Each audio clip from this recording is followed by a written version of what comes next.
اس منفرد اسلامی YouTube channel کے ڈیئر ویورز کو السلام علیکم ورحمۃ اللہ وبرکاتہ۔ اس کی پروڈکشن ٹیم کی طرف سے میں سبسکرائب کرنے والوں کے لیے شکریہ ادا کرتا ہوں، اور جو لوگ ثواب جاریہ کے اس لیے اس کی ویڈیو کو فارورڈ کرتے ہیں ان کے لیے بھی شکریہ۔ Thank you. اللہ حافظ۔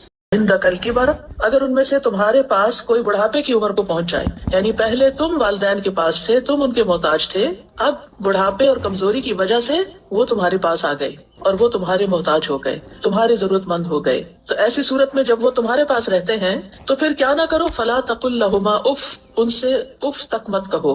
اف سے مراد ہر وہ کلام ہے جو سخت ہو، سختی سے بات کرنا، یا قبیح ہو، ناپسندیدہ ہو، برا ہو۔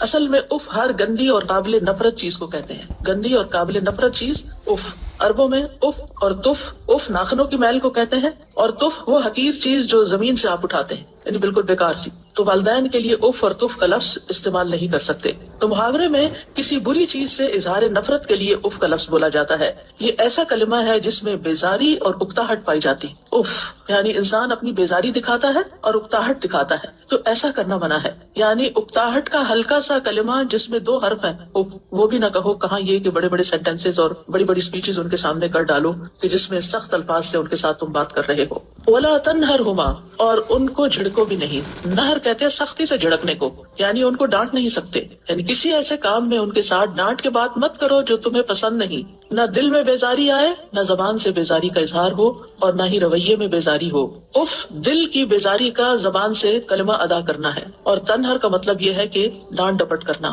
تو ایک طرف حکم کیا دیا گیا کہ احسان کرو، اور دوسری طرف یہ کہ احسان کرتے ہوئے، نیکی کرتے ہوئے جب تھک جاؤ، یا کوئی ایسی بات والدین کی طرف سے تمہارے سامنے آ رہی ہے جس سے تم بیزار ہوتے ہو، تو اس بیزاری کا اظہار بھی نہ کرو، نہ زبان سے اور نہ رویے سے، بلکہ ہمیشہ سعادت مند اولاد کی طرح ان سے معاملہ کرو۔ وَقُلْ لَهُمَا قَوْلًا كَرِيمًا، اور ان کے ساتھ بہت اچھی بات کرو، سب سے زیادہ نرم، دھیمی، جس میں ادب ہو، حیا ہو، وقار ہو، یعنی ریسپیکٹ فل مینر میں ان کے ساتھ بات کرو، عزت کے ساتھ بات کرو۔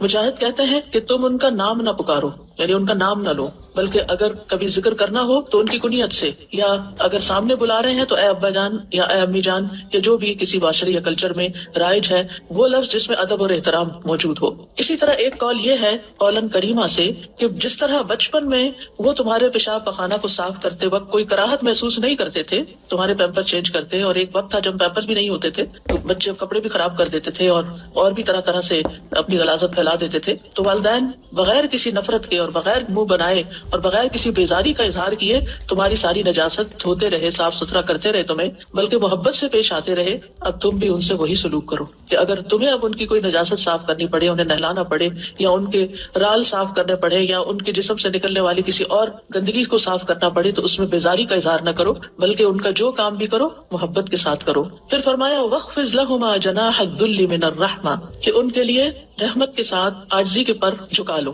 جناح کہتے ہیں پرندے کے پر کو، یا اس کا جو بازو ہوتا ہے اس کے لیے استعمال ہوتا ہے۔ آپ نے دیکھا ہوگا کہ مرغی جب کوئی خطرہ محسوس کرتی ہے تو اپنے پروں کو کیا کرتی ہے، پھیلا دیتی ہے، اور اپنے بچوں کو اپنے پروں کے نیچے کر کے چھپا لیتی ہے۔ یہ ہے جناح الذل، یعنی اس میں کیا کرتی ہے، پر تو ویسے اوپر ہوتا ہے نا، تو پھر جو پھیلا کے تو اس کو نیچے لے جاتی، جھکا دیتی ہے اپنے پر۔ تو تم بھی اسی طرح ان کو پروٹیکٹ کرو، یعنی جب پرندہ اپنے بچوں کی حفاظت کے لیے پروں کو سمیٹتا ہے اور نیچے کرتا ہے، جھکاتا ہے، تو تم بھی اسی طرح ان کے آگے جھکو، ان کے ساتھ اچھا معاملہ کرو، شفقت کا معاملہ، اور ان کی اسی طرح کفالت کرو جیسے انہوں نے تمہاری کفالت کی جب تم چھوٹے تھے۔ اور دوسرا عمومی معنی یہی ہے کہ جب بھی ان سے بات کرو، معاملہ کرو، تو عاجزی اور انکساری کے ساتھ کرو۔ آپ نے دیکھا ہوگا کہ پرندہ جب اڑنا چاہتا ہے، بلند ہونا چاہتا ہے، تو پھر بھی وہ اپنے پر پھیلاتا ہے، اور جب نیچے اترتا ہے تو پروں کو نیچے کر لیتا ہے۔ تو یعنی ماں باپ کے سامنے اونچے نہ ہو بلکہ نیچے رہو، یعنی بازو پست رکھو، تواضع اور عاجزی کے ساتھ ان کے سامنے بیٹھو۔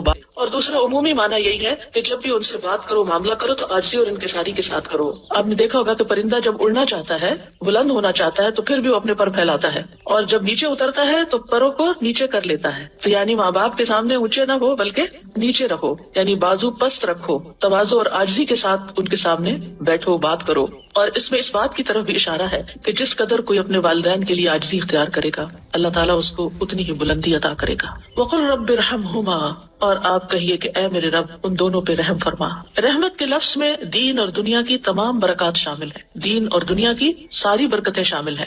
رب ارحمہما کما ربیانی صغیرا، جیسے انہوں نے مجھے بچپن میں پالا تھا، یعنی اے اللہ ان پر ایسی رحمت کر جیسے انہوں نے مجھ پر رحمت کی تھی. اور دوسرا یہ عورت ہو یا مرد، یہاں حضرت اسماء ایک عورت ہے اور وہ اپنی والدہ کو دینا چاہتی ہیں کہ ان کو اجازت دی گئی، اس لیے مرد حضرات کو ایسی پابندیاں نہیں لگانی چاہیے کہ جس میں وہ قطع رحمی کروائیں اور خود بھی گناہگار ہوں اور بیوی کو بھی گناہگار کریں، کیونکہ والدین کے حقوق کا بدلہ کبھی بھی چکایا نہیں جا سکتا، چند سکوں کے ساتھ نہیں چکایا جا سکتا، تھوڑا سا مال دے کے نہیں چکایا جا سکتا. ابو ہریرہ کہتے ہیں رسول اللہ صلی اللہ علیہ وسلم نے فرمایا بیٹا اپنے والد کے احسانات کا بدلہ نہیں چکا سکتا سوائے اس کے کہ وہ اسے غلام پائے، پھر اسے خرید کر آزاد کر دے، یعنی پھر والد کا بدلہ ہو سکتا ہے. والدین سے اس سے سلوک کا فائدہ ہمیں خود ہی کو پہنچتا ہے، اور اس میں سب سے پہلی چیز تو گناہوں کی بخشش ہے، جیسے سورۃ الاحقاف کی آیت نمبر 15 سے 18 تک میں نے آپ کے سامنے رکھی کہ جو لوگ اپنے والدین کے ساتھ حسن سلوک کرتے ہیں ہم ان کے اچھے عمل قبول کر لیتے ہیں اور ان کی برائیوں سے درگزر کرتے ہیں، جنت والوں میں سے ان کو کر دیتے ہیں سچے وعدے کے مطابق جو ان سے کیا جاتا ہے. پھر عمر میں برکت اور رزق میں اضافہ ہوتا ہے. کون نہیں چاہتا کہ اس کی عمر میں برکت ہو یا رزق میں اضافہ ہو؟ ہر ایک چاہتا ہے. لہٰذا اگر کوئی یہ چاہتا ہے کہ اس کا بزنس فلرش کرے، اس کی جاب اچھی ہو جائے، اس کے انویسٹمنٹس میں زیادہ انکم ہو، تو اس کو چاہیے کہ ماں باپ کے ساتھ اس نے سلوک کرے، ان کا دل راضی کرے، ان کی بات مانے، ان کو خوش کرے. نبی صلی اللہ علیہ وسلم نے فرمایا جس شخص کو یہ بات پسند ہو کہ اس کی عمر میں برکت اور رزق میں اضافہ ہو جائے، یہاں اضافہ ان یزاد لہ فی رزقی، رزق زیادہ ہو جائے، اسے چاہیے کہ اپنے والدین کے ساتھ نیکی کرے اور ان کے ساتھ صلہ رحمی کیا کرے، یعنی ان کے ساتھ تعلق قائم رکھے، رشتہ جوڑ کر رکھے. والدین کی خدمت کا ایک اور فائدہ کیا ہے کہ والدین کے قدموں کے نیچے جنت ہے. والدین سے حسن سلوک جنت میں داخلے کا باعث ہے. حضرت عائشہ کہتی ہیں کہ رسول اللہ صلی اللہ علیہ وسلم نے فرمایا میں جنت میں داخل ہوا تو وہاں قرآن کی تلاوت کی آواز سنائی دی. میں نے پوچھا یہ کون ہے جنت میں تلاوت؟ مجھے بتایا گیا یہ حارثہ بن نعمان ہے. رسول اللہ صلی اللہ علیہ وسلم نے ان سے کہا یہی نیکی ہے، یہی نیکی ہے. اور حارثہ بن نعمان اپنی والدہ کے ساتھ بہت زیادہ حسن سلوک کیا کرتے تھے، تو اس نیکی کی وجہ سے جنت میں بھی ان کی آواز سنائی گئی کہ وہاں ان کی تلاوت کی آواز آ رہی ہے. یعنی جو لوگ نیک سلوک کرتے ہیں اپنے ماں باپ سے ان کا تذکرہ وہاں بھی ہوتا ہے. اور اس کے برعکس والدین سے نافرمانی کے نقصانات کیا ہیں؟ سب سے پہلے یہ کہ یہ تو ہے ہی حرام کاموں میں سے.